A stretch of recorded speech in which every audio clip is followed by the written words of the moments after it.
shogirdga generator ulayimni beruvdik. Generator haber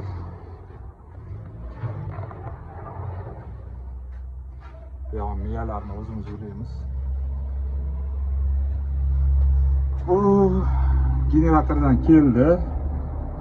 Bu transformatordan keldi. Bu iste'molchiga ketdi. Tak, bu miyasini o'zimiz ulaymiz. Miyaga boradiganini, ya'ni kim nima deydi? Tarichka deydi, hamma har xil deydi. Bu suv ustida yaniki, antifriz ustida. Qishda kerakli bo'ladigan narsa. Nima xatosi bor? Mana shu shogirdimiz ulabdi. Hammasini tayyor qilib, lekin o'zidan mashincha musor chiqdi. Bitta generator ulaguncha shuncha musor qilib tashlabdi. Kulmasdan musorlarni o'zing bilan olib ketasan.